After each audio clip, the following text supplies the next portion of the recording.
Cait West is a writer and advocate living in Traverse County, Michigan, or City, Michigan, Traverse City, Michigan, sorry. Her work has been published in Dunes Review, The Revealer, Fourth Genre, Hawaii Pacific Review, The Christian Century, and Newsweek. She is the author of Rift, a memoir of breaking away from Christian patriarchy, and was featured in the documentary For Our Daughters. And I will turn this over to Cait. Can you hear me all right? Yes. It's lovely to see all of you. I love talking with other writers because I feel right at home. And so I just want to say thank you for inviting me. It sounds like a wonderful group. I'm kind of jealous. I don't live in sunny Arizona or New Mexico or wherever you guys are in the Southwest. It sounds lovely right now. We still have mounds of snow from last weekend's blizzard. We got, I think, at least 2 feet of snow in my city. So it's been a long winter. But all that said, it's really great to be here. I'm going to share my PowerPoint and make sure you all can see that.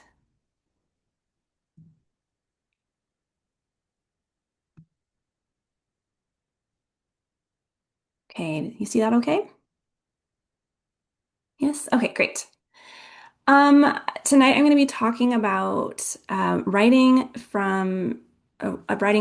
about trauma, how to do that, how I did that, and how you might go about publishing that story. Um, there's many different ways to do that, but I'm going to share what I did. I'm going to talk a little bit about my story first, because I always feel like telling stories is the best way to like learn something, and that way we can connect on that level first, and then I'll go through some of the questions I talked about doing with you guys tonight after that. Um, this quote I put in the description because it's been like that kind of a mantra to me of why memoir is so important. I think we have so many stories that we could tell each other, and it's one of the best ways to connect with each other is through sharing our stories and being vulnerable. It both helps us connect with other people, but also connect with ourselves and feel like our truest selves. So that's why that quote means so much to me.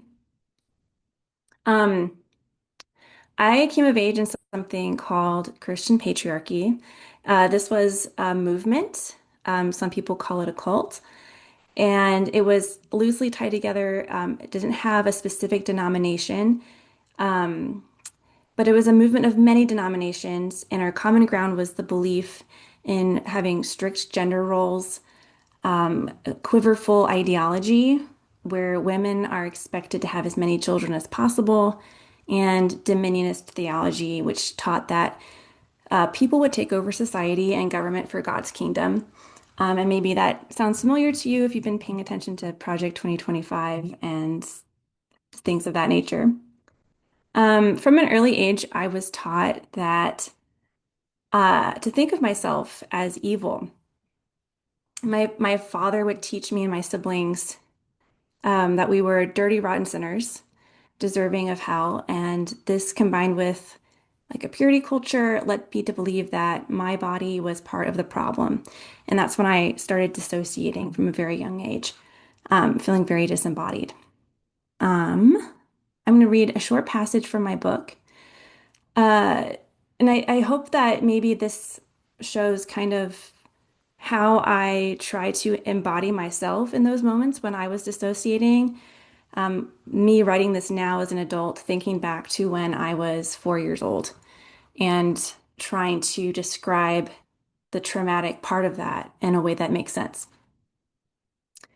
There's a photograph of me when I was around 4 years old, out at the summer cottage we used to rent on Star Lake in upstate New York. I'm wearing a pastel two-piece swimsuit. I have blunt bangs that curtain past my eyebrows, and I'm holding a fishing rod with a small fish dangling from the end. I'm squinting into the sun and smiling. I don't remember this moment, but I do remember the rough planks of the dock under my feet, the sun on the cold water on the lake, and that bathing suit. I also remember another moment, perhaps the following year, finding the swimsuit in my dresser and coming down to the lake ready to swim or fish or jump in the canoe. Tell her to go upstairs and change. She can't wear that, my father said. His hair was darker then, absent gray hairs. He wore the mustache and short shorts popular in the early 90s. I don't know if he was angry with me then, not in a loud way, not in the way he would be as I grew older and less compliant. I felt only his disappointment with me, with how I looked. My mother told me to change into the other swimsuit I had, a one piece. Go on, honey, she said softly, her oversized glasses and tight perm shielding her deep brown eyes. I didn't know what modesty meant then. I only knew I had done something wrong, that something must be wrong with the small band of skin showing at my middle. Most of all, I remember feeling ashamed. I remember trying to put the guilt into the swimsuit as if it were evil somehow, as if it had tainted me, those flimsy pieces of stretchy fabric. Cover up. This was one of the first rules I learned. So, this memory, for me, the rift that I talk about, that's the title of my book. There's many different kinds of rifts that I'm trying to describe, and this one is the rift within myself of that sense of fragmentation and losing a sense of being a whole person. Um, I I learned this long before I had the language for it, that my body was wrong somehow, and in order to conform to my father's expectations, I started to cut myself off from my inner voice. So you can imagine why writing as an adult became so important to me. As I got older, my family became involved with another organization called Vision Forum, which was out of Texas. This was a ministry and a business that sold this ideal, godly family. They had catalogs we got in the mail that sold slingshots for boys and dolls and teacups for girls. And it really emphasized this idea of what girls should do, what boys should do. But they also introduced this idea to my father that ended up defining my whole life, and that was the idea of a stay-at-home daughter. Here's some photos. We'll talk about this later about protecting people's identities. So I have to unfortunately block everyone's faces out but mine. Um, but you'll see me as a little, toddler. Oops, how do I go back? There. As a toddler, before that fragmentation really broke in. And then as an awkward teenager, and then as I got older, our homeschool group would do Civil War balls every year. You can imagine which uniforms a lot of the men wore. Um, so a stay-at-home daughter is a girl who doesn't leave home when she turns 18. She doesn't work usually unless it's something her father can supervise, like babysitting or, like for my case, teaching piano. Her job is to be a secondary helpmate to her father, learning how to run a household and preparing to be a wife whenever her father finds a husband through the courtship process. This was taught to us as God's plan using Old Testament stories like Abraham and Isaac. And as a young girl, I understood these things very clearly, that I would not be in control of my future, that God wanted me to obey my father no matter what, and that my happiness did not factor into this equation because sacrifice and submission were more important. My job was to wait at home until my husband came along and led me to the rest of my life, which would be mainly childbirth and homeschooling, possibly a 14-passenger van of kids. But as I mentioned earlier, I was already very skilled in that art of dissociation. I could numb out very easily, and I rarely felt pain. And even when I started experiencing symptoms of a chronic illness that I wouldn't be diagnosed for, at least over 20 years later, would not get a diagnosis for that. I read books to escape and took long walks in the woods. And those were the things that kind of held me together during that time. Uh, when I was, what I didn't have the language for then was what abuse was. I thought that abuse was only it looked only one way. It looked like physical beatings, but I didn't understand emotional, spiritual, and financial abuse as well. When I was 20, I had a courtship with a man from church. A courtship is not dating, it's this thing where your father supervises your relationship. But my dad ended the relationship after about 8 months, and I was devastated. I had spent so much time with this person that I thought I was going to marry, but then when I was sad, I will never forget what my father said to me.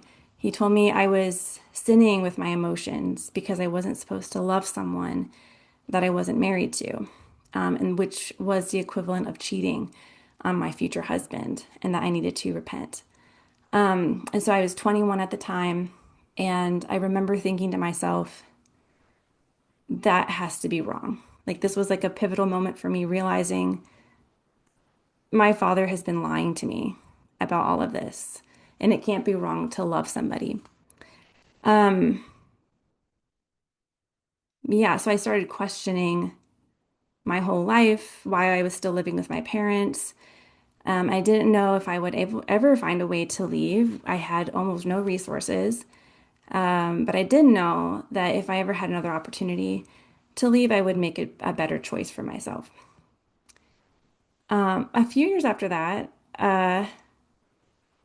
for a few years after that, I was living with that cognitive dissonance, wondering if my father loved me, why did it feel like he was hurting me? If God wanted me to obey my parents, why was it becoming so difficult? And if God was love, why was I in so much pain when I was doing everything in my I could to please him? So when I was 24, still a stay-at-home daughter, I did something that made my father start calling me a rebellious feminist. I fell in love with the pastor's son and decided to take my romantic life into my own hands. My father forbade our relationship, but I decided to keep seeing this guy anyways. And when we decided the only way out of the situation was for us to get married, and we told our parents that I was leaving, all that dysfunction in my family really hit the fan, and caused a lot of chaos in my family. So on one hand, I felt like I'm making the best choice for me. I'm choosing myself for once in my life. And on the other hand, it felt like I was breaking apart my entire family and losing them. Not to mention this whole community that I had grown up in and the people that who all agreed with the quiverful lifestyle. Me leaving meant I was going to lose all of them. But I did leave. I got married and started to deconstruct a little bit more. And then I think about 6 years after I left is when I first started telling my story publicly. And that's when I went no contact with my dad. I stopped going to church. I lost that entire community. But each of those moments of loss and of grief became moments for me to examine what I believe and decide how I want to show up in the world. And writing has always been a part of that process for me. Leaving a cult-like movement, I think for anyone, it's like the ultimate fresh start, and you really have to examine where you've come from and where you want to go. And I think a lot of people who don't grow up that way don't realize that's an important thing to do sometimes. So the loss gave me room to reassess everything, and that led me to going to trauma therapy for PTSD, in which that meant that I could start telling my story without shaking anymore. So now I feel calm and I feel centered when I'm talking to you about this. It still brings up a lot for me, but not the way it was 10 years ago. I was able to go to college and study writing, which eventually led to writing this memoir. And being public with my story led me to meeting many other people who have experienced similar things. So when I think of this story now, I don't think of it as a story of loss as much as a story of expansion. I was able to grow and become more of myself. I made new friends. I built a new community. I followed my passion, and it's why I'm here today able to talk about this. So I feel like my world has expanded to include love and purpose beyond what I could have imagined as a stay-at-home daughter. Okay, so that's enough about me. Um, but I want to talk about writing memoir and talking about writing about the most difficult parts of our stories and how do we do that in that process? Because it's really difficult actually to do that, I think, for anyone. Uh, I remember going to college and studying memoir and reading Rousseau and then looking at self-portraiture and looking at Frida Kahlo's work. And I think those pieces that really informed how I view what memoir can do in a way that you're reflecting on yourself that can resonate with other people.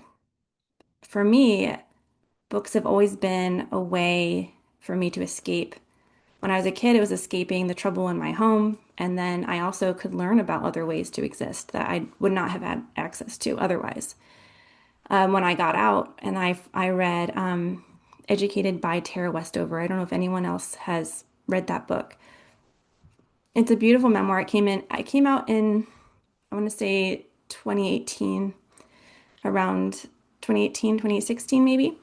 It's about a girl who grew up homeschooled in the West somewhere and educational neglect and how she eventually got out and went to college and found a way to get educated outside of that situation.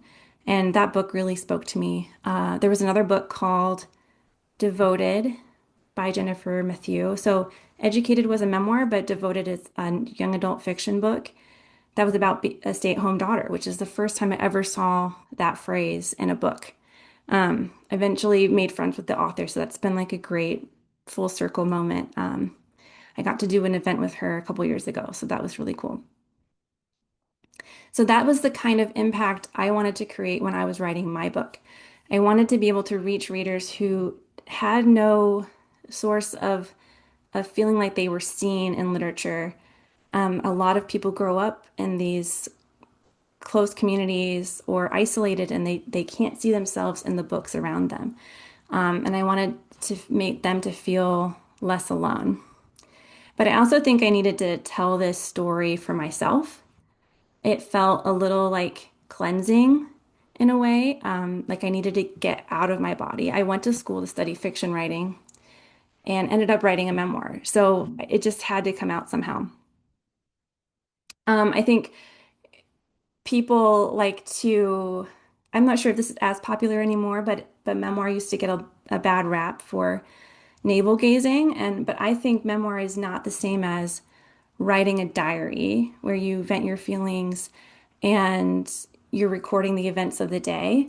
A memoir takes those pieces, those feelings, and those events, and it transforms it into something that's a piece of art for other people to interact with. I think you tell you use similar plot devices to a novel in a memoir, like characterization, plot, dialogue, but the story is based on real events. And your job as the writer is to carve out that narrative arc from your life to tell a story that resonates with your readers. And I think that can be a tricky thing when your life is so many years of events and you're trying to piece out what's important to tell here and what doesn't quite fit in the story I'm trying to say. My memoir is not quite a linear memoir. I have different pieces in there that are kind of patchworked in, and that's just the way my brain works. I think it has to do with traumatic memory as well. When you experience trauma, you do not store the memories the same way that you would store a neutral memory. And so the book kind of mirrors the way my brain remembers things that happened. But what I really wanted to do is create something artistic and beautiful out of this darkness that I felt like my body was holding on to. So even when I was writing it, I felt like if no one ever read this story, I was happy that I wrote it because it was meaningful to me. It was a way for me to make sense of what had happened. And I think that journaling process and writing for a reader process, there is some overlap in there. It's hard to piece that apart. But there are a lot of considerations when you're writing a memoir. Uh, sorry. It's very personal, and I think a lot of the questions that come up when I talk to people about how to write a book like this, it's going to be different based on the author and the story and what they want to deal with.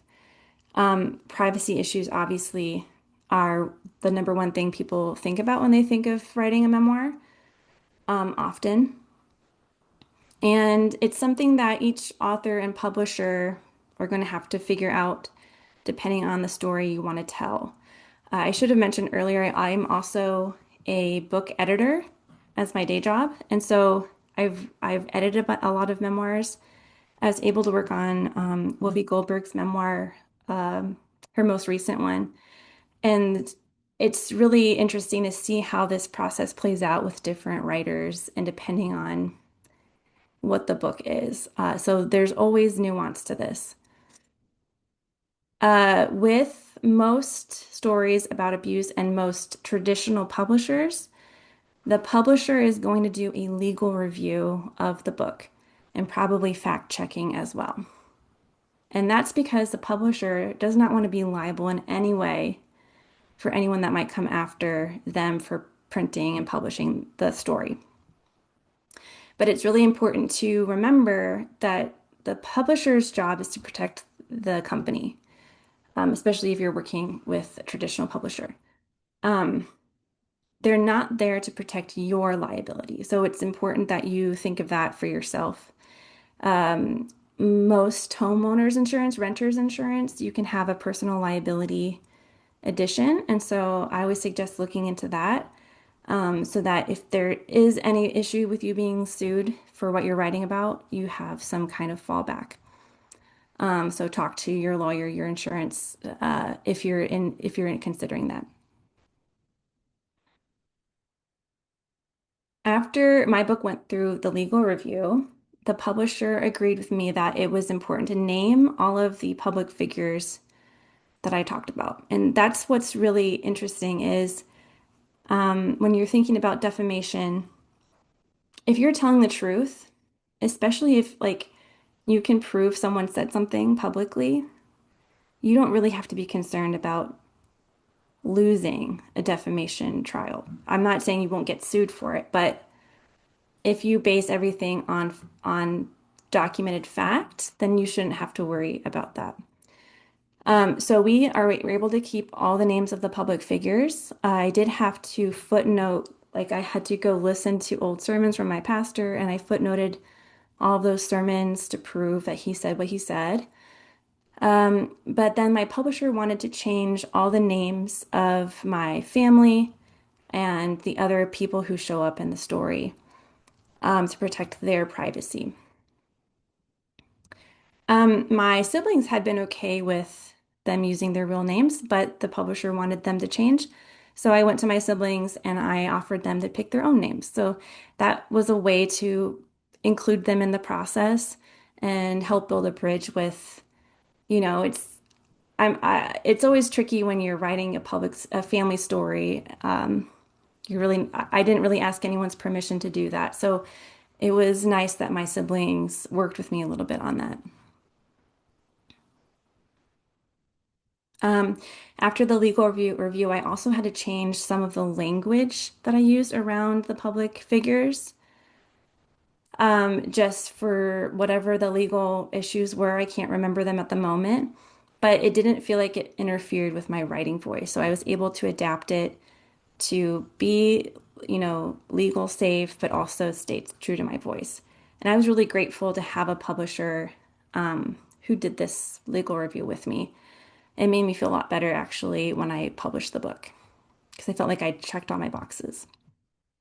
I also used a pseudonym for my author name. My first name is my legal name, but I took my maternal grandmother's last name, partly because I wanted some space between myself and my family, and partly because choosing my grandmother's name felt like it was breaking away from patriarchy a little bit, or at least making a statement about that, since my whole book is about patriarchy. Um, but it ended up feeling like my name. So when I got divorced, I actually just changed my name to my pseudonym. So now it's not even a pseudonym, but it hasn't caused any issues yet. But I know a lot of memoir writers, especially those who write about cults and abuse, want to change their names for that reason. Okay, so what do you share? How do you decide what you want to share publicly? And that's a very personal question again. It's something I grappled with throughout the writing process. Sometimes while I was writing, my brain would go to, well, how would this read to this certain family member or my friend or a perfect stranger? How would this sound to them?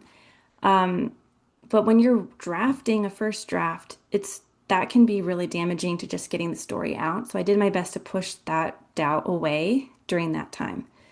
My best advice about this is something, it's actually not my advice, it's from Stephen King, who said to write your first draft for yourself and then write for other people. So when you're working on your first drafts, think about what you need to say for yourself, what you need to get out of your body and onto the page. And then when you're revising in later drafts, it's important to think about how the book will read to others. But if you go through that process, you have this bigger picture that you can hone down into what you feel comfortable sharing publicly. But at least you didn't edit yourself too early. I do think there is a line between what you feel compelled to say and how you revise for your reader. And I think every writer is going to have a different line. For me, I asked myself, who is this book for? And for me, there were two main answers. Excuse me.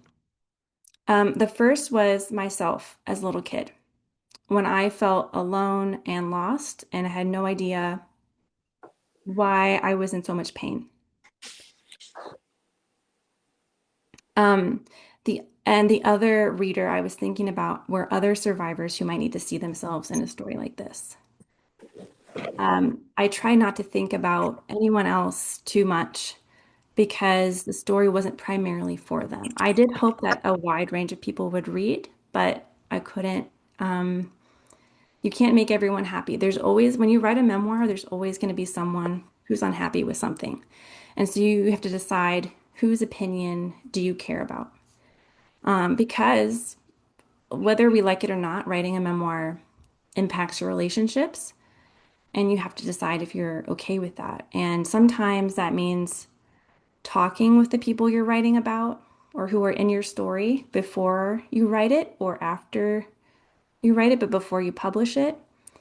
I personally think if you keep it in mind that you're telling your story from your perspective, you're not trying to overshare someone else's story, you don't generally need to ask for permission.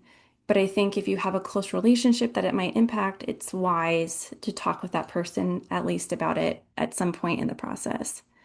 So for me, I asked my siblings to read the final draft. So I wrote the whole book, it got edited, and then I asked them to read it to check for any factual errors.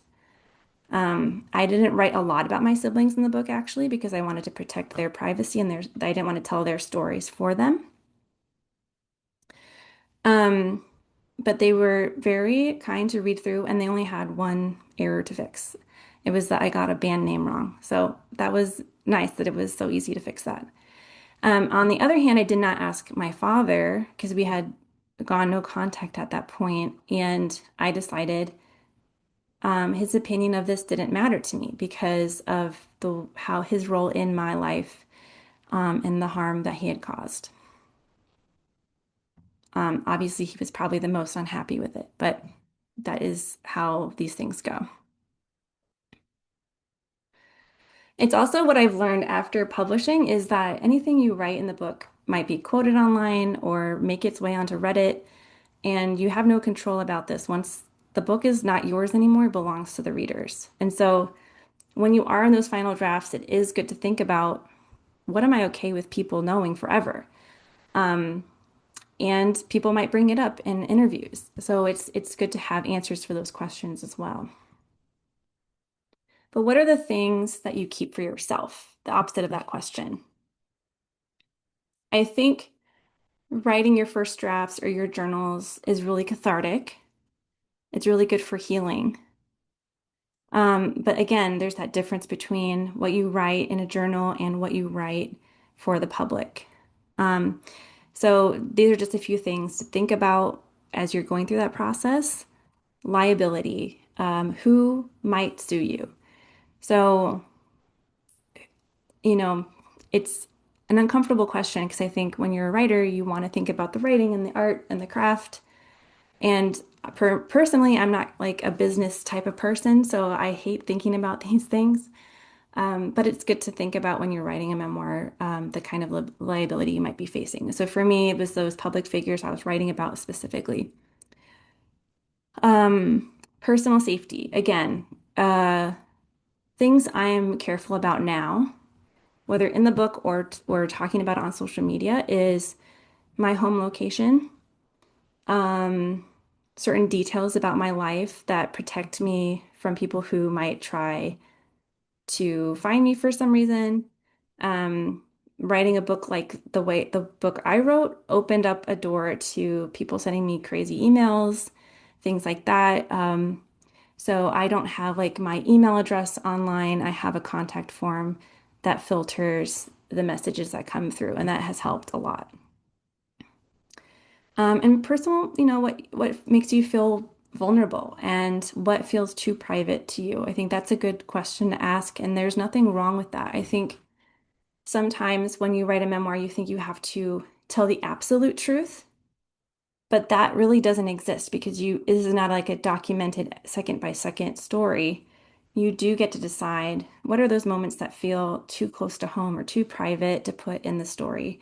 And I think that's a perfectly valid thing to decide.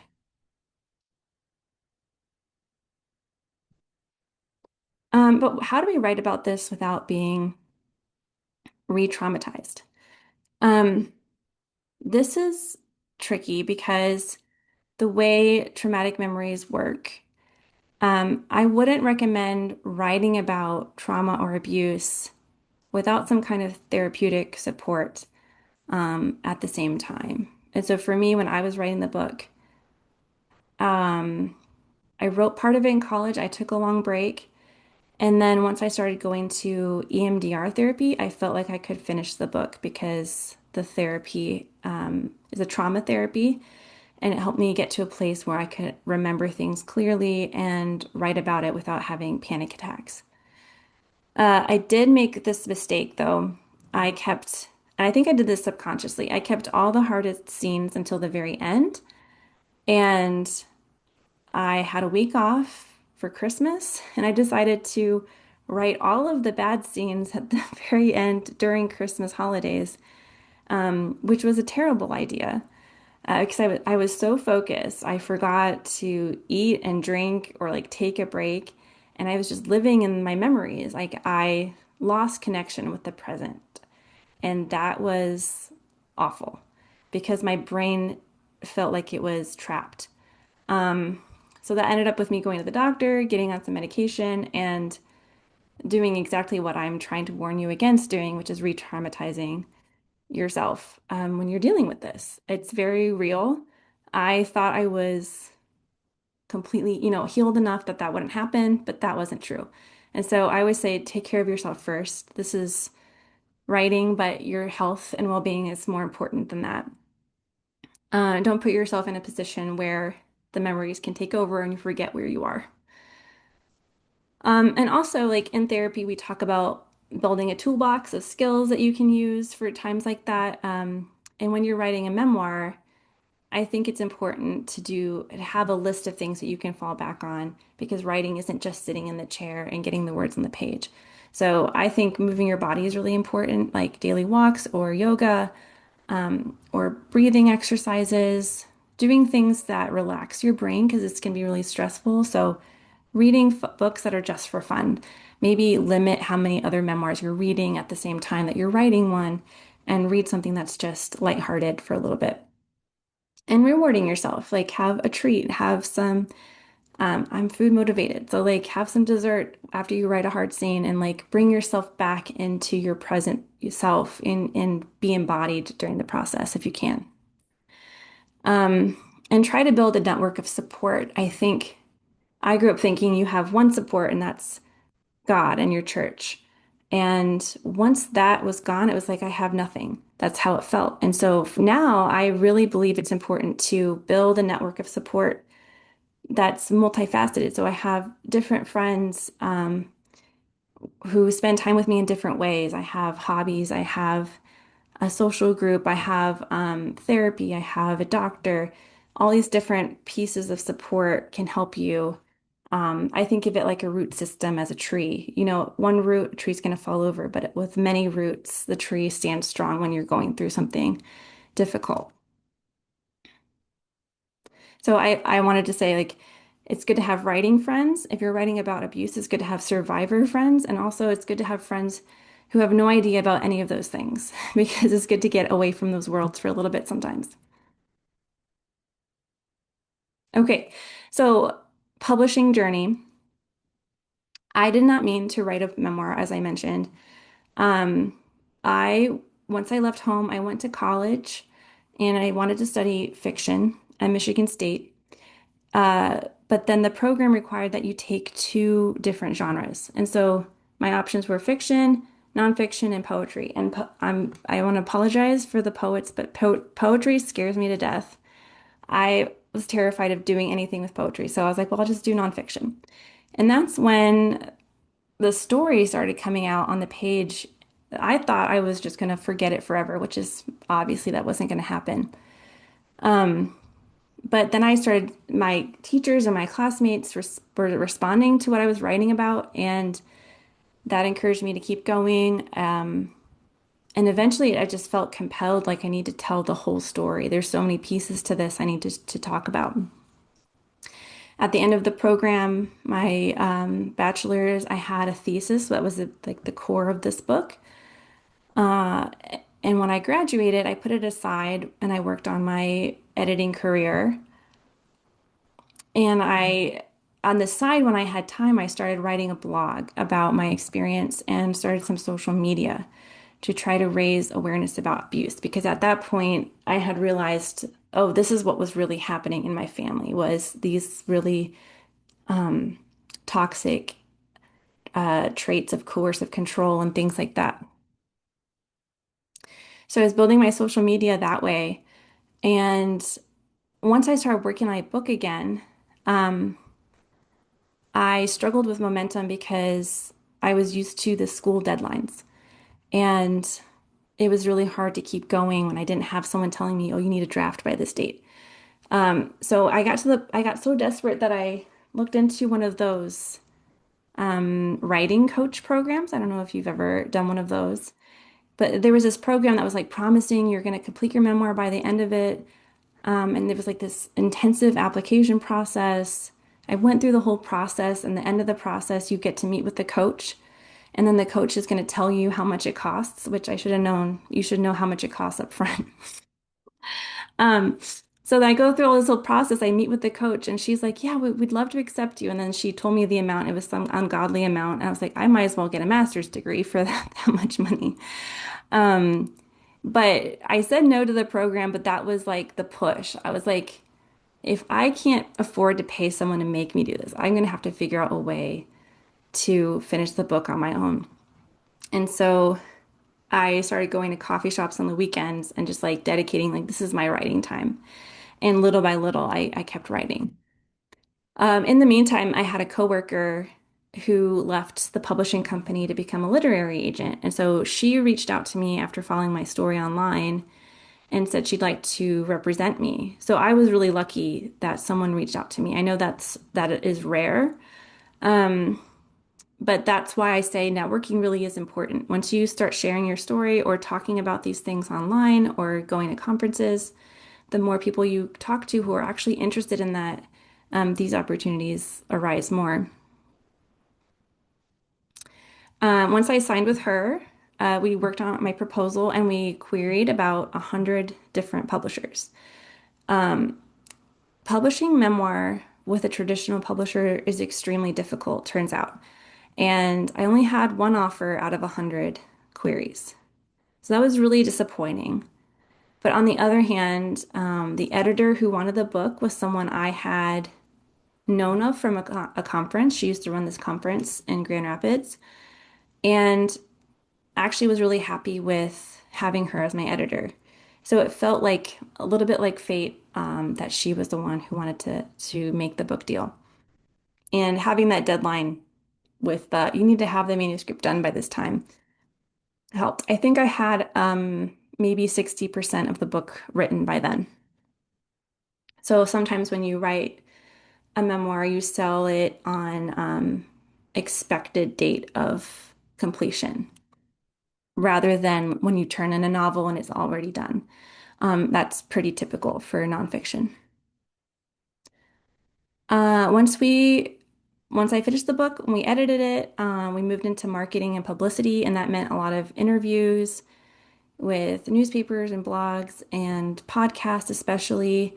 I also published some articles about similar topics, things like Newsweek, to get more interest in the idea of the book. So having a publicist, usually through your publishing company, is really helpful for those things. I also planned my own book tour, which after COVID, publishers are not going to want to finance book tours usually anymore, which is unfortunate, I think. I really value being in a room with other readers. So it publishers will say it's not worth the money, right? But I think it depends on what you define as success. So for me, because of the nature of the book, I really cared about getting it into the right hands, and I knew the cities I wanted to go to where the families like mine were, and I wanted to go meet these people and talk with them. And so that was my idea of success. I had to pay for everything, and I didn't sell enough books to pay for that. But for me, every stop was meaningful because of who I got to meet. Just like the practice of sharing my story in public was empowering, and connecting with people in a room. It's so different than being online. Um, And now, end of the journey or continuation. It's been 2 years since it came out.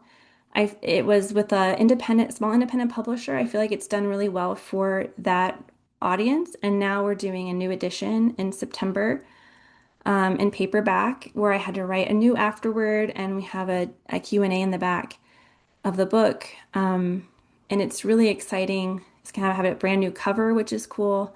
So it's exciting to see like this book have a life of its own, and I'm hoping that the new edition will reach even more people, especially since a lot of the cult group that I was in is getting more attention in the news lately. Let's see. Um, so I'm happy to answer questions about any of this process. I know there was a question about Audible, and I wanted to just mention that briefly. Um, how you get a book onto an audio version. And I think if you're doing self-publishing or you're working with a hybrid publisher, sometimes you do that yourself. You hire a studio or someone can help you read the book. A friend of mine read her book from her own home using her laptop and a podcast microphone and was able to soundproof her apartment enough to make it work just fine. When it's getting on to Audible, I don't have experience with that part of the process because my publisher does their own audiobooks. I was lucky. A lot of traditional publishers will have you audition to do the audiobook, uh, and then kind of compete with other audiobook readers, narrators. I think because I had done plenty of podcasts and interviews by then, they got a sense of how I would read for the book. And so they wanted me to read for the book. I went to the producer's house because his studio was in the garage. It was really cold. It was wintertime, but the director was great. And it took me about 7 mornings of reading. And it was one of the hardest parts of the process, actually, because saying these things out loud, especially when someone's listening on the other side of the wall. It was a really intense experience for the first time. It was also really good though to be able to feel like I could read all of the words out loud, which I had done already. That's part of my writing process is to read out loud, but I had never read it out loud to another person. All right, so that's the end of what I had to say. I'm happy to take questions. Please contact me if you'd like to. Uh, I have social media, usually mostly Instagram. My website has that contact form. And then I publish a newsletter at least once a month on Substack. So you're welcome to contact me that way.